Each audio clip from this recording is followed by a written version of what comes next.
ఏ సమస్యనైనా అసెంబ్లీకొచ్చి తేల్చుకోండి అని చెప్పేసి కూటమి ప్రభుత్వం వాళ్ళు జగన్మోహన్ రెడ్డి గారు అంటున్నారు కదా! దీని గురించి మీరేమంటారు? ఈరోజు వాళ్ళు జగన్మోహన్ రెడ్డి గారిని అసెంబ్లీకి రాలేదని చెప్తున్నారు. గతంలో గతంలో చంద్రబాబు నాయుడు గారు కూడా ఒక 4 నెలలు అసెంబ్లీ గడిచిన తర్వాత ఇక్కడికి రాలేని పరిస్థితి కనబడుతూ ఉంది. అసెంబ్లీకి రాలేదు. ఆ రోజు ఎందుకు వాళ్ళు వాళ్ళ నాయకుడిని అసెంబ్లీకి వెళ్ళి ఏదన్నా సమస్యను తేల్చుకొని రావాలి కదా అని చెప్పేసి అడగలేదని చెప్పేసి నేను తెలియజేస్తాను. అలాగే మరి ప్రస్తుతం చంద్రబాబు నాయుడు గారి పరిపాలన సుభిక్షంగా ఉందా? లేదా? ఈరోజు చంద్రబాబు నాయుడు గారి ప్రభుత్వంలో ప్రజలకు సంక్షేమ పథకాలని చెప్పేసి ఒక 6 హామీలు ఇవ్వడం జరిగింది. ఈ హామీలు అయితే ఎవరికి కూడా అందలేదు. దాదాపుగా 80% వరకు బిలో పావర్టీ లైన్ కింద ఉన్నాడు. పథకాలన్నీ ఇచ్చేసారంటున్నారు కదా!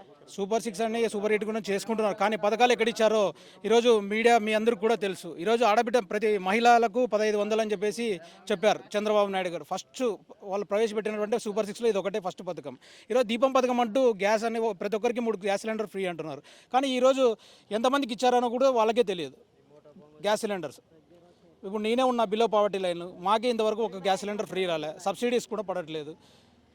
మరి జగన్మోహన్ రెడ్డి గారి హయాంలో పథకాలన్నీ బాగానే వచ్చినాయి అంటారా? ఈరోజు జగన్మోహన్ రెడ్డి గారి హయాంలో నవరత్నాల ద్వారా ప్రతి కార్యకర్తకు అయితేనేమి ప్రతి ప్రజలకైతేనేమి పథకం అనేది కరెక్ట్గా ఇన్ టైం ఏదైతే టైం చెప్పారో ఆయన ఆ టైంకి ప్రతి సంక్షేమ నవరత్నాల ద్వారా ప్రతి కుటుంబాన్ని ఆదుకున్న ఘనత వైఎస్ జగన్మోహన్ రెడ్డి గారు. మరి అదే పథకాలు ఇచ్చి ప్రజలు సోమరిపోతులు చేశారని చెప్పి ప్రభుత్వం అంటున్నారు కదా!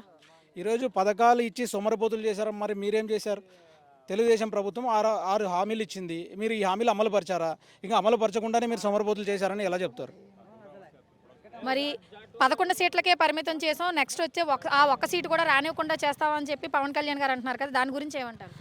ఈరోజు తెలుగుదేశం ప్రభుత్వం 6 హామీలు పైన ప్రజలకి మభ్యపెట్టి ఈరోజు ఓట్లు వేయించుకున్న ఘనత తెలుగుదేశం ప్రభుత్వంది, కూటమి ప్రభుత్వంది. ఈరోజు వాళ్ళు 6 హామీలు అంటే ప్రజలకు ఆశ పెట్టి ఇలా ఓట్లు వేయించుకున్నారు. రాబోయే రోజుల్లో వాళ్ళు సూపర్ 6 అనేది హామీలు అమలు చేయలేదు కాబట్టి ఎటువంటి అవకాశం కూడా లేదు వాళ్ళు రాబోయే రోజుల్లో గవర్నమెంట్ రావడానికి. మరి టీడీపీ నాయకులు కుండలు బద్దలు కొట్టి మరీ చెప్తున్నారు కదా జగన్మోహన్ రెడ్డి గారు ఇంకా రారు అని చెప్పి. అది వాళ్ళ అవివేకతనం. ఈరోజు రాష్ట్రం అంతా కూడా ప్రజల్లో వ్యతిరేకత, ఏదైనా ప్రభుత్వానికి గత 4 సంవత్సరాల తర్వాతనో వ్యతిరేకత వస్తుంది. ఈరోజు కూటమి ప్రభుత్వానికి సంవత్సరం దాటిన తర్వాతనే ప్రభుత్వం పైన వ్యతిరేకత అనేది వచ్చింది.